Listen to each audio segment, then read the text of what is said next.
안녕하십니까, 엘리엇입니다. 네, 연휴 마지막 날인가요, 오늘이? 네, 내일 이제부터 출근하실 분 출근하시고 시장 증시도 열리니까 좀 지루하진 않겠네요.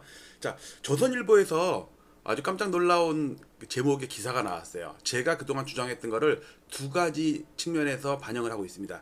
자, 조선일보의 땅 짓고 유튜브도 하면서 어떤 코너가 좋죠. 제목이 확산되는 강남 아파트 폭락론. 이재명 정부는 부동산과의 전쟁에서 이길 수 있을까? 자, 부동산과의 전쟁도 제가 그동안 계속 언급했던 거죠. 저는 근데 부동산 대신 투기와의 전쟁이라고 그랬죠. 노태우 대통령 범죄와의 전쟁을 빗대가지고. 그다음에 아파트 폭락론. 자, 보세요. 저는 그 대신 3월 폭락론 얘기했죠. 요게 그 전에 올렸던 겁니다. 제가 이걸 1월 달부터 주장했었던 거잖아요. 자, 근데 그 최초 유포자가 누구냐면요. EBS예요. EBS. 여기 최초 유포자. 3월 폭락설 주장한 사람. 엘리엇의 근거는 이게 EBS가 엘리엇 브로드캐스팅 시스템의 약자입니다. EBS. 제가 EBS 사장입니다. 자, 기사를 잠깐 볼게요. 기사가 상당히 길어요. 근데 중요한 제목만 좀 읽어볼게요. 보세요. 확산되는 강남 아파트 폭락론. 이재명 정부는 부동산과의 전쟁에서 이길 수 있을까? 자, 폭락론, 폭등론. 지금도 폭등을 주장하는 사람들 있어요. 이재명 백날 해봤자 소용없다. 그래도 아파트는 오른다. 개가 짖어도 아파트는 오른다. 그렇게 주장하는 사람들이 있어요. 근데 여기서 폭락론의 근거는 뭐냐면요. 대통령의 정책 의지로 매물 급증으로 강남 집값 종쳤다는 폭락론.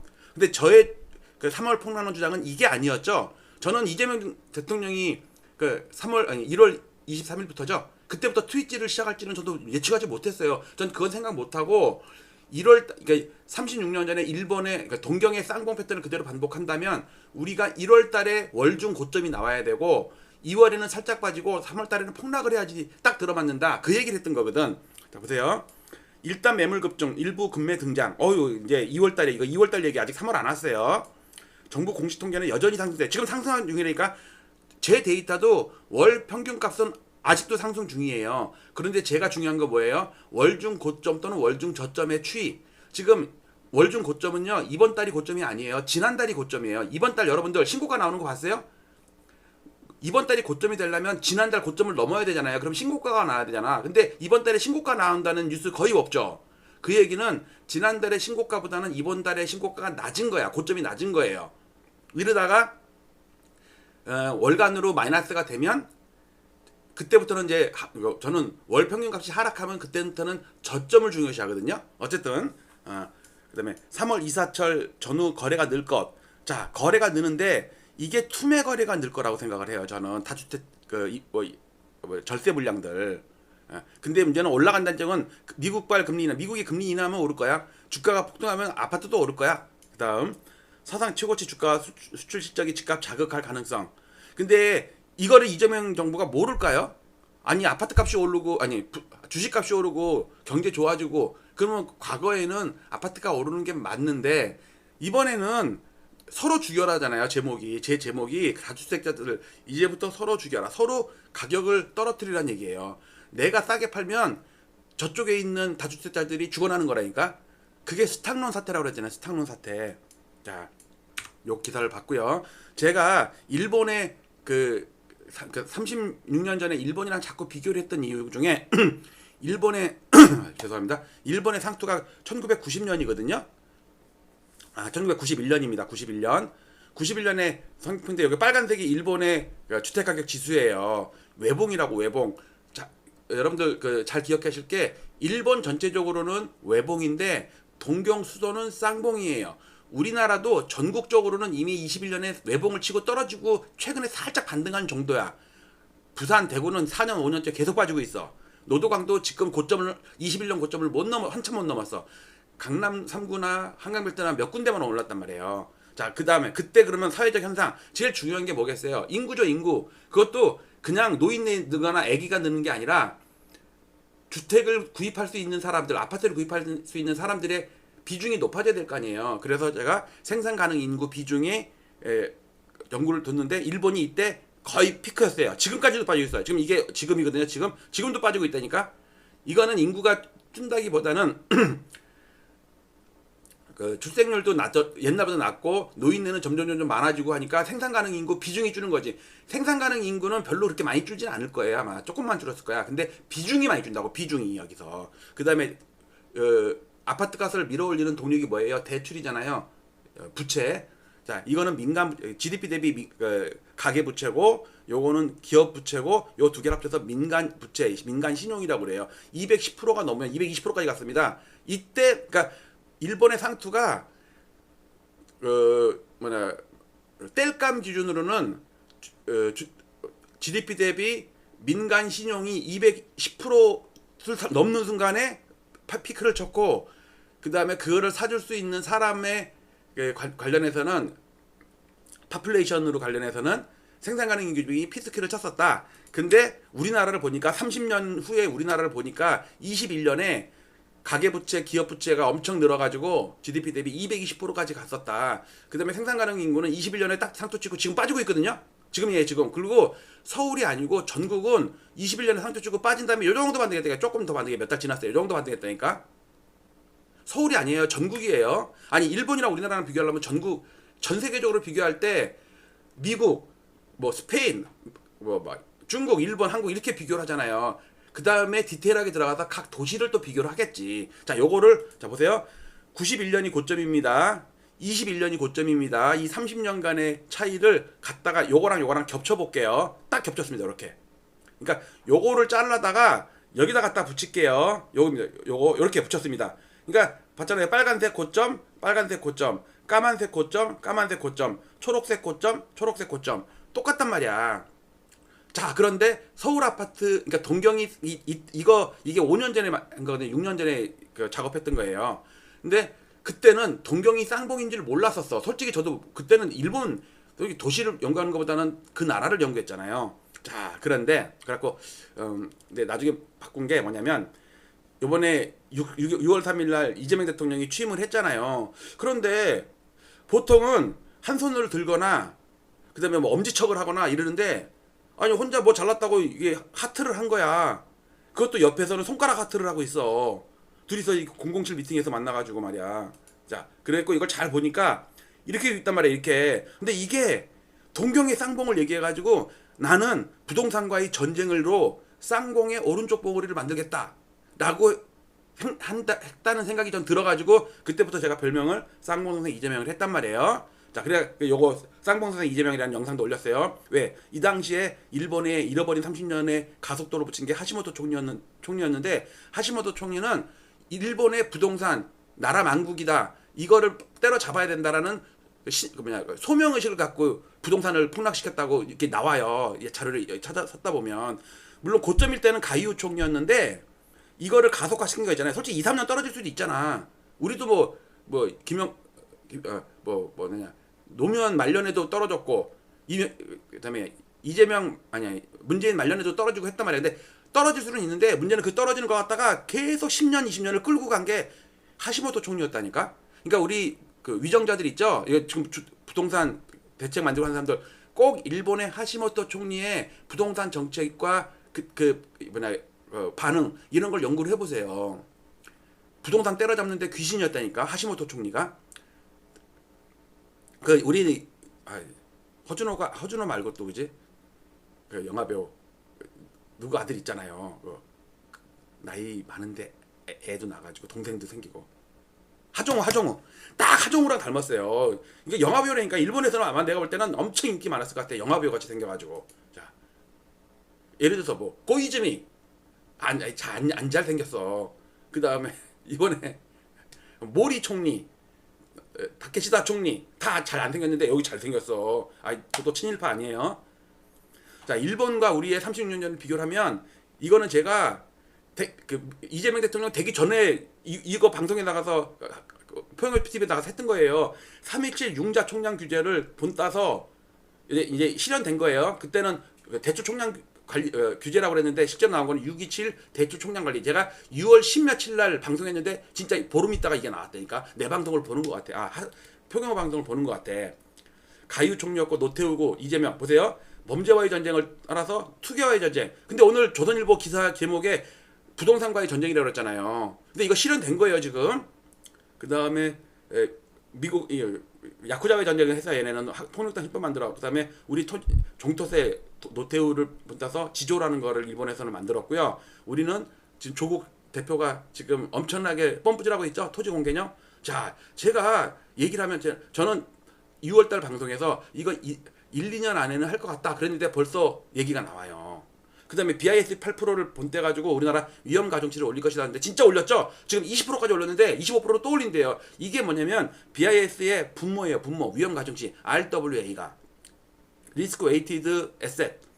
그 다음에 공급이 폭락할 때 더 늘었어요. 노태우도 폭락할 때 더 늘었어요. 91년에 상투치고 빠지는데 92년도 93년도에 일기 신도시가 뭐 서울은 아니지만 주변에다 하니까 분당이 강남 사는 사람들이 분당에 가고 과천 아니었나?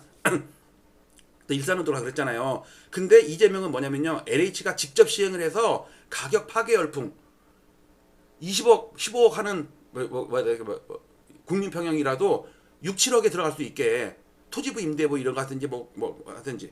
그 다음에 제가 실수했던 거는 일본이 87년과 90년에 11월 10월에 상투를 쳤기 때문에 전국은 외봉이지만 우리나라는 21년 10월이면 25년 10월이다. 작년 10월이라고 주장했는데 틀렸어. 왜? 그때는 3.27 이후에 7개월 후에 고점이 왔는데 6.27 후에 7개월 후면 1월달이란 말이야. 그러니까 10월달이 틀린 게 인정. 틀렸어요. 내가 생각보다 좀 늦어져. 이게 틀릴 수 있지. 몇 달 틀릴 수 있지. 그 다음에 또 한 거는 어떻게 생각했냐면요. 일본이 77년 5월달에 저점을 치고서 13년 5개월 동안 올라갔고 90년 10월달이거든요. 우리는 박근혜 대통령 취임하기 전달에 저점을 쳤어. 그러면 13.5년을 하면요. 올해 6월달이야. 그러니까 10월달도 틀리고 6월달도 틀리면 3월달이 그러니까 1월달이 고점일 가능성이 되게 높은 거죠. 지금까지는 1월달이에요. 이거 이제 쌍봉입니다. 부동산원 쌍봉 실질지수의 물가를 감안한 거예요. KB 그다음에 국토부 실거래가 이건 제데이터입니다. 제데이터는 고점을 살짝 넘어 있습니다. 이걸 가지고 지금부터 나눠놓으면 이건 엘리엇 실거래가 지수, 국토부 실거래가 지수, KB 월간 동향 지수, 부동산원 월간 동향 지수 다 실질 지수예요. 고점 상봉까지는 못 왔어요. 실질로는. 자, 지금부터 결론적으로 요거를 말씀드릴 거거든요. 요거랑 요건데 요 그림을 제가 캡처했는데 L차트에 가서 실제로 한번 해볼게요. 여러분들한테. 자, L차트는 멤버십 가입하시면 다 무료로 볼 수 있습니다. 5,000개가 넘는 단지를 가지고 실질 지수를 만든 거예요. 1950년대부터 데이터가 있어요. 자, 여기서 경제 지표를 누른 다음에 여기도 도쿄 있죠. 도쿄를 누릅니다. 그러면 도쿄의 현재의 월봉, 분기봉, 연봉이 나옵니다. 저는 여기 비교 차트를 놓을 건데 비교 차트에서 1984년부터 존재해요. 요게 그 다음에 여기를 다 지울게요. 이렇게 다 지울게요. 요게 일본의 도쿄 디테치드 하우스 프라이스 인덱스입니다. 1984년부터 존재를 합니다. 디테치드는 구분주택이라고 그래가지고 단독주택 비슷한 거예요. 왜냐면 일본은 생각해보세요. 1980년대 그 아파트 문화가 아니라 지금도 걔네는 일반 단독주택이 그 문화가 높잖아요. 자, 이거를 좀 진하게 하기 위해서 C를 누르면 두꺼워지거든요. 이거를 굵기를 좀 두껍게 할게요. 이렇게 한 10 정도 이렇게. 엄청 굵으니까 보기 편하죠. 자, 여기다가 뭘 넣을 거냐면 요 지표를 클릭을 한 다음에 여기다가 우리나라 서울의 현재 요게 서울입니다. 이렇게 요게 서울입니다. 서울도 91년에 상투 치고서 IMF 때까지 빠졌다가 올랐다가 버블7 터지고 나서 6년 동안 빠졌다가 이때는 8년 빠지고 이때는 6년 빠졌어요. 반등했다가 지금 21년대 상투 치고서 빠졌다가 지금 반등해갖고 명목으로 좀 더 올라 있어요. 그 다음에 실질로는 살짝 넘어 있고 노도강 같은 경우는 여기 와 있고요. 부산 같은 경우는 여기 와 있어요. 자, 이렇게 됐죠? 자, 여기서 케이스 실러 지수를 넣을게요. 여기서 케이스 실러 지수, 실질 지수입니다. 케이스 실러 지수 89년인가에 상투를 치고서 빠지니까 일본이 빠지고 그러니까 우리나라가 빠진 거예요. 이때 금리가 어땠냐면요. 금리 있죠. 여기다가 리세션을 넣을게요. 리세션 구간. 그다음에 날짜를 좀 넣고 이렇게 한 다음에 FRB를 넣을게요. 이렇게 FRB. 요게 FRB 기준금리입니다. 기준금리를 올리니까 아파트가 그러니까 미국도 주택 가격이 엄청 올라가니까 기준금리를 올렸어요. 이때는 엄청나게 올린 거예요. 요것 때문에 좀 낮아서 그렇지 이때는 상황 최저치로 올랐다고. 그러니까 폭락을 했어. 그러니까 기준금리를 급하게 내려요. 그러니까는 저축 대부조합 사태가 벌어졌죠. 그 전 세계가 주가가 아파트 값이 폭락을 했어요. 자, 이겁니다. 이거 고점. 그 대신 케이스 실러 지수는요. 지금 실질 지수는요. 못 넘었거든요. 20년 전에 2007년도 고점을 아직도 못 넘었다니까. 실질로 따지면 왜 물가 상승률도 밖에 못 오른 거예요. 그러니까 요런 상승이 아니지. 그걸 최근 들어서 몇 년 동안은 옆으로 기고 있어요. 자, 그러면 일본의 쌍봉과 36년 전 동경의 쌍봉과 한국의 쌍봉이 상당히 비슷하잖아요. 그래서 요거를 여기다 밑에다가 갖다 붙여볼게요. 어떻게 되냐면요, 90년에다 갖다 붙인 겁니다. 고점을 이렇게. 요거를 잘라다가 여기다 갖다 그대로 붙인 거예요. 기가 막히죠? 여기서 Z를 누르면 요게 나오죠. 요게 327 대책입니다. 327 대책. 요거는 627 대책입니다. 그래갖고 제가 요걸 갖다 붙일 때 어떻게 갖다 붙였냐면, 전에는 이 쌍봉의 저점에다가 갖다 붙였는데, 생각해보니까 327 대책과 627 대책이 같잖아요. 그래서 여기다가 갖다 붙였기 때문에 왼쪽으로 딱 했습니다. 자, 이 상태를 봤죠? 자, 이 상태에서 좌우 비교를 해볼게요. 좌우 비교를 하는데, 여기서 이거는 여기 이거 일본, 이거는 우리나라 서울 아파트, 이렇게, 이거 뭐야? 아닌데? 네, 이렇게 할게요. 이렇게 하는데 되셨습니다. 자, 89년 1년 동안을 볼게요. 여기를 1989년부터 1년. 아, 이거 여기가 아닌데, 얘인데 1989년 1년만. 자, 이렇게 한 다음에 다 지우고서 1990년이구나. 죄송합니다. 1990년이었네요. 네, 이렇게 하고서 지울 것 X 지분 다 지우고요. 요거를 이렇게 할게요. 그러니까 1년 동안입니다. 1년 동안이에요. 1년 동안 우리는 기간이 좀 기니까 2022년부터 할게요. 2025년부터 2년 동안 이렇게 한 다음에 여기도 다 지우고서 낮추고 여기서 이게 연간이잖아요. 이거를 W를 누르면 반년 분기, 이거는 1년이잖아요. 반년 분기 이렇게 할게요. 자, 그 다음에 6월달을 여기 327 대책을 표시해야 되잖아요. 갖고 Z를 누르면 나타나 있어요. Z 보이죠? 여기 3월달입니다. 여기 한 분기니까 1, 2, 3, 4, 5, 6, 7, 8, 9, 10, 11, 12. 자, 우리나라도 우리나라는 6월달이잖아요. 그럼 여기겠네. 여기다 그래서 여기 6월입니다. 보세요. 1, 2, 3, 4, 5, 6, 7, 8, 9, 10, 11, 12, 1, 2. 자, 현재의 이거 고점 기준입니다. 1월달이 고점이에요. 2월달 고점은 1월 고점보다 낮다고. 물론 평균값은 올라가고 있어요. 자, 문제는 여기 분기봉이 양봉이잖아요. 근데 여기는 분기봉이 음봉이잖아요. 이때도 양봉이었다니까. 이게 빠지니까 3월 말 종가가 마이너스니까는 분기가 마이너스지. 저는 그래서 3월달에 이 정도까지는 아니어도 한 요 정도 음봉 나오지 않겠나 싶어요. 그러면 분기봉이 요렇게 음봉 될 거 아니에요. 요렇게 음봉. 계속 양봉이다가 이때도 계속 양봉이라니까. 그 다음에 볼게요. 3.17 대책이 나온 이유는 폭등이니까 나오지. 6.27 대책 나온 거는 폭등했으니까 나오지. 그 대신 그 다음부터는 이렇게 폭등하진 않잖아요. 잘 보세요. 마이너스 뿔뿔뿔 뿔뿔뿔 뿔뿔 폭. 그럼 우리는 3월달에 폭 이게 나와야지 맞잖아요. 그래서 제가 연구했던 게 이거죠. 요거 위에 거 날짜까지 다 계산해갖고 여기 3.27 대책, 6.17 대책. 그래갖고 1년 동안의 그래프를 데이터를 여기다가 했습니다. 요거는 등락률이에요. 여기 딱 보시면 아까 봤던 게 이거잖아요. 3월달에 전형 올랐어 3.27 대책. 6월달에 전형 올랐어 6.27 대책. 보세요. 뿔뿔뿔 뿔뿔뿔 폭락. 그래서 제가 3월달에 3월 폭락서를 계속 1월달부터 주장했던 거예요. 왜? 10월달 고점이 틀렸거든. 틀릴 수도 있지. 몇 달 늦을 수도 있어. 근데 이걸 똑같이 맞출 수는 없잖아. 그리고 처음에는 누가 여기다가 고점만 하면 여기다 고점이면 이게 안 맞잖아요. 이 저점도 안 맞고. 나중에 보니까 3.17 대책 7개월 후, 6.17 대책 7개월 이게 딱 맞는 것 같아요. 그런데 이재명 대통령이 1월 23일부터 트윗질을 시작을 했잖아. 제가 좋아하니까는 트윗질이라 그런 거예요. 내가 싫어하면은 그냥 트윗을 하셨습니다. 이렇게 점잖게 얘기하지. 자, 트윗질을 23일부터 시작을 했는데 이 목적이 여기서부터 이제 논란이 일으킨 거야. 점점 강도가 심해져. 그래갖고 2월 설날 모여갖고 전부 대통령 트윗질 한 걸 가지고 서로 갑론을 막 따지고 있어. 근데 고민이 되는 거야. 여기서 고민하다가 나 다주택 팔아야겠다. 그리고 여기서부터 물량이 나오겠죠. 3월달에 본격적으로 나오겠죠. 근데 처음에 거래가 안 돼.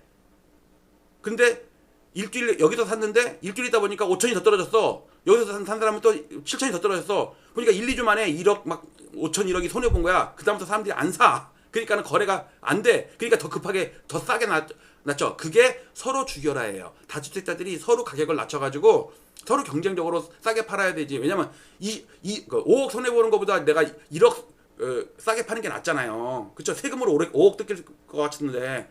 그런데 그게 한도가 언제예요? 아무리 늦어도 4월 24일이에요. 보통 언론에서 보니까 4월 21일을 잡았더라고. 근데 4월 21일 날 해도 돼요. 22일 날 해도 돼. 왜? 보름 걸리면은 4월 24일 날부터 보름을 딱 쳐보니까 딱 5월 8일이에요. 이때까지만 토지거래 허가가 나오자마자 책상에 앉아갖고 그다음에 계약서 쓰고서 전산 입력하면은 신고가 되면은 9일까지 있잖아요. 그러니까 날짜는 정확히 해보니까 4월 24일이 마지노예요. 4월 20일이라고 뉴스에는 나오는데 이건 좀 넉넉하게 한 거고 아주 빠듯하게 하면. 근데 솔직히 여기서 신고를 했는데 그러면 보름이 나오잖아요. 근데 열흘 만에 나올 수도 있는 거잖아. 그러면 이때도 아마 어떤 급매물 막 계속 될 것 같아요. 자, 그래서 정리를 하면 방금 전에 본 건요. 이재명 대통령의 트윗질은 요약을 할게요. 제가 나는 팔라고 안 했다. 내가 팔라고 강요한 거 아니다. 그냥 너한테 경제적으로 이득이 될 것 같으면 팔든지 아니면은 괜찮을 것 같으면 갖고 있든지 그건 네 맘대로 해. 난 팔라고 안 했다. 그리고 3월달에 대폭락했어. 엘리언 말대로 대폭락했어. EBS에서 폭락을 한데 조선일보까지 가담을 했어. 강남이 특히 폭락한데 근데 이재명이 폭락시킨 거 아니다. 니들이 싸게 팔아갖고 니들이 폭락시킨 거야. 이게 스탁론 사태입니다. 그다음에 5월 이후 매물 잠김으로 그다음부터 가격 올라간다고? 웃기고 있네. 임대 사업자 만료된 거 내가 그거 혜택 이제 뭐 시차를 두고서 없애버릴 거거든. 그러면 그 물량이 나오는데 올해만 해도 2만 채가 나와. 올해 입주 물량보다도 더 많어. 그다음에 다주택자들 전부 대출로 샀다며.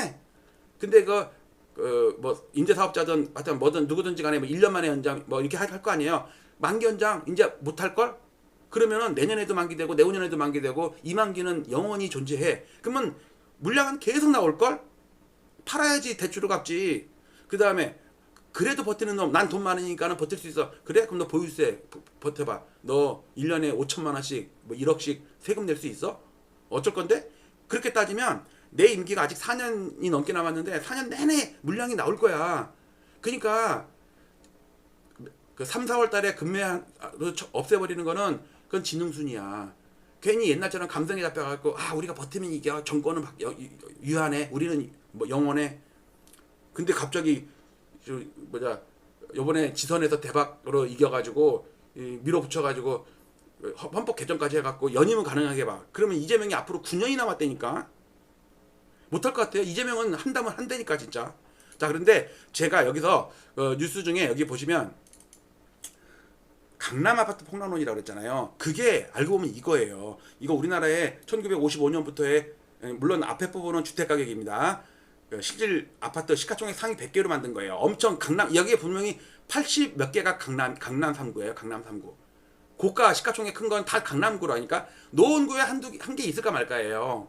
어쨌든 이런 추세선에 있는데 최근 들어 이게 2006년 버블 세븐 터질 때거든요. 이때가 노태우 때고 이때가 노무현 때예요. 그다음에 이명박 때 박살났죠. 김영삼 때 박살났죠. 이때 8년 조정이고 이때는 6년 조정이에요. 근데 이때는 올라가다가 중간에 멈췄죠. 여기까지 안 갔죠.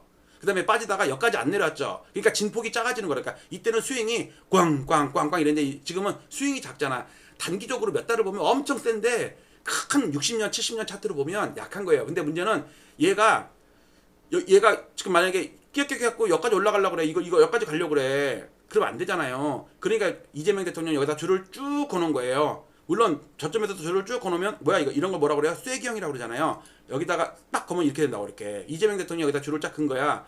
근데 강남 3구를 비롯한 우량주라고 그러죠. 우량주.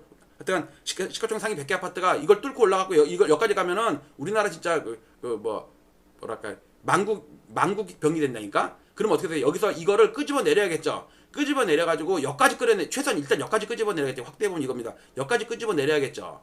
그러니까 여기서 폭락론이 나오는 게 노도강을 폭락시키는 게 아니라 강남 3구를 폭락시키는 거라고. 그게 뭐예요? 임사, 다주택, 그 다음에 대출만기 이런 것들. 그게 이게 시가총액 상위 100개니까 이 정도지 서울 전체로 보면 이게 쌍봉입니다. 지금 쌍봉이에요. 여기 쌍봉 선생 이재명. 자, 그렇습니다. 자, 이거는 하나의 시나리오였는데 지금 하나씩 맞아가고 있어요. 토지공개율도 진짜 할 것 같아. 위험가중치도 진짜 25%까지 올릴 것 같아. LH 가격 파괴 열풍 할 것 같아. 그 다음에 10월이 아니라 1월달이 고점일 것 같아. 6월보다는 빠를 것 같아. 왜냐면 일본이랑 똑같다면 6월이라고. 그래서 요 시나리오 제가 한 시나리오 지금 이재명 대통령 이 방송 보고 있습니다. EBS 좋아해요. 자, 제가 1월부터 주장했던 3월 폭락설이 드디어 조선일보 땅짓고의 귀에 들어가가지고 확산되는 강남 아파트 폭락론. 여러분들 확산되고 있어요? 아니죠. 어디도 막 강남 아파트 폭락한다는 얘기 별로 없어. 그냥 매매가 정체되고 아니면 상승률이 둔화되고, 그다음에 전문가들은 70% 이상이 추석 이후에 상승한다고 나오더라고. 근데 땅짓고가 제 거를 본 것 같아. 이 폭락론을 본 것 같아. 그러니까 제목 뽑기 좋잖아. 어그로 끌어가지고 클릭, 구독 이거 늘리기 좋잖아. 부동산과의 전쟁, 이것도 내 걸 본 거라니까. 농담이에요. EBS를 본 거예요. 마치도록 하겠습니다. 자, 여러분들 항상 설문조사. 자, 강남 아파트 폭락론이 맞을 것이다 1번, 웃기지마 강남은 불패다 2번, 그 다음에 조선일보 망할 것이다 3번. 마치도록 할게요. 감사합니다.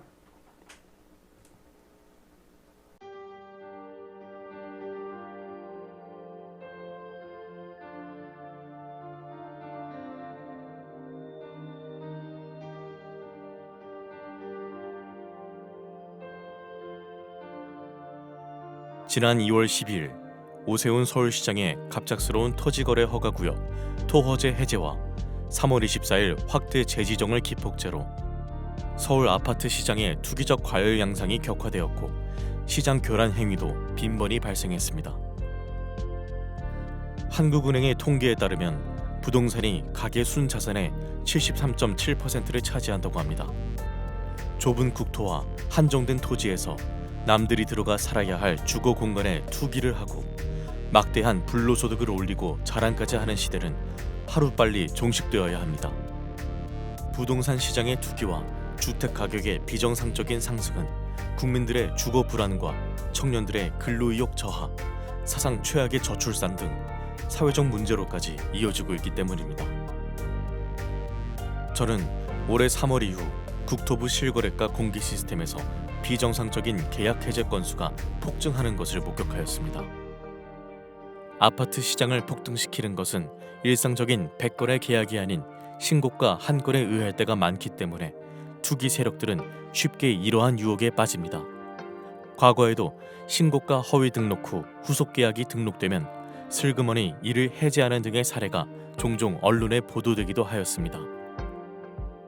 이는 해당 아파트의 실거래가를 조작함으로써 시세를 올리려는 부정한 작전에 해당합니다. 그러나 이를 감시해야 할 국가기관의 조치는 어디에서도 찾아볼 수 없었고 그 실태조차 파악도 못하고 있는 것으로 보입니다.